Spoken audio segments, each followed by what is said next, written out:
Всем привет, с вами Александр Бубков, и сегодня у нас на обзоре Toyota Mark II в 90-м кузове.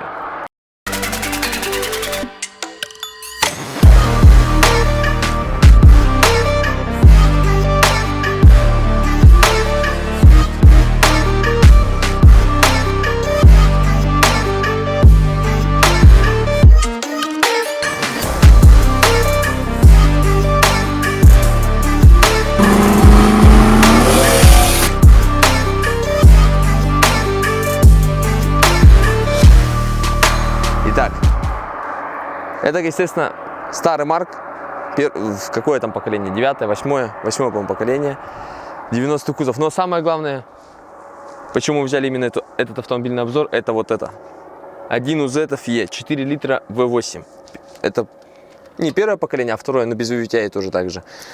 265 лошадиных сил.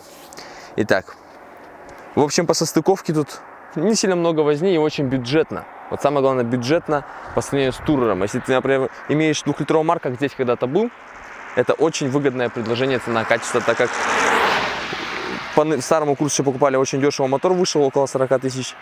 И там немного переделки по ходовой части, немножко от Турера, тормоза там можно поставить. И кардан половина Цельсиора, половина самого родного Марка. Редуктор Торсен стоит. В общем, огромный седан бизнес-класса с интересной изюминкой, знаете, такая с экономичностью, в то же время такой волк в овечьей шкуре. Вы ничего особенного в нем не видите, такого, ни кулев там, ничего такого, а именно рычащий маскалкарный звук, который завораживает вашу голову и сердце, прямо погружает в такой, знаете, какой-то транс, такой прямо охота надавить, навалить на нем. Вот. Посмотрим салон, может быть. Ну так, немножко для... Особо не важно, все, наверное, видели салон 90-го Марка, я думаю. Ну, так, для общей картины. Самое главное здесь самые переделки. Сиденья тут стоят от Туреров, тоже так же, первое поколение. Коробка тут 4-ступенчатая, 341 стоит. Тоже очень хорошо подходит. Все состыковывается нормально. Оптитронная панель. Ну и, в принципе, ничего особенного нет такого. Обычный седан 90-х годов, бизнес-класса, собственно говоря. Так что, я думаю, надо стоит на нем навалить и посмотреть, как на ходу, как это все выглядит. Поехали. Давайте послушаем звук.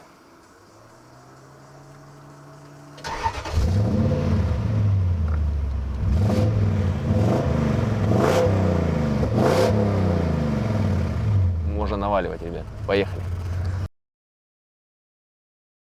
Итак, центральный замок сработал, предвещая, наверное, нам беду какую-то. Вот, я вообще не чувствую скорости. Уже почти 100.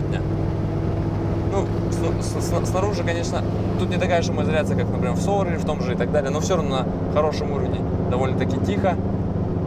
И еще сам звук можно сделать, конечно, вообще не прямоточным выхлопом, но да, будет неинтересно, я думаю. Интереснее, когда это все бурчит и все-таки это V8, надо показать, что у тебя V8 под капотом. Зиловские дудки тут стоят, немножко переделаны, низковато, много висят, но ничего, звук очень хороший. И главное, бюджетно, очень бюджетно. По расходу топлива он тоже экономичнее 2.5 Марка, потому что он едет вообще с самых низов, нет никаких турбоям, ничего такого. И мотора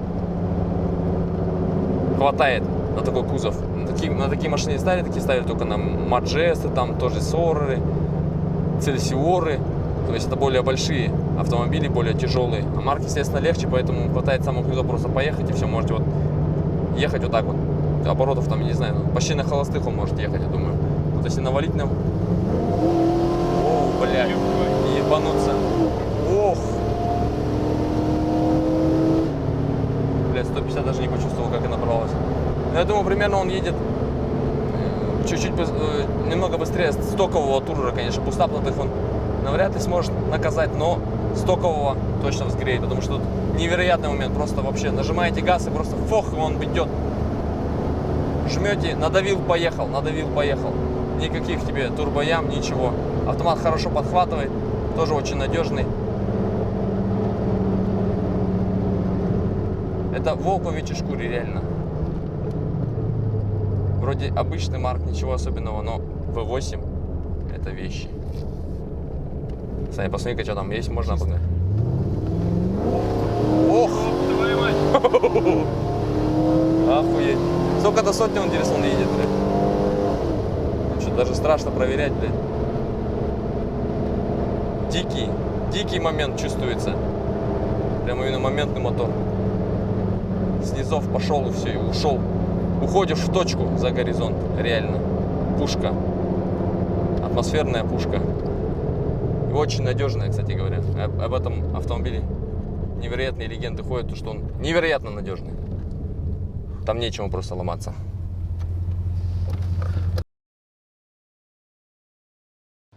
Итак, что скажем в итоге? В общем-то, бюджетная, хорошая переделка. Такая же пушка-гонка, даже может быть в чем-то и лучше, чем GZ. Ресурсней, легче сам двигатель. Как я уже говорил, дешевле. Весь из алюминия, простой, надежный и очень-очень мощный. Очень хорошо идет, прямо с низов тянет отлично. Так что это, знаете, такой пирожок с каким-то чили, наверное, я не знаю. Что-то такое, вроде бы ничего необычного снаружи, а внутри скрывается самое, что ни на есть, изюминка этого автомобиля. С вами был Александр Бабков. Подписывайтесь на мой канал, ставьте лайки. Все, всем пока.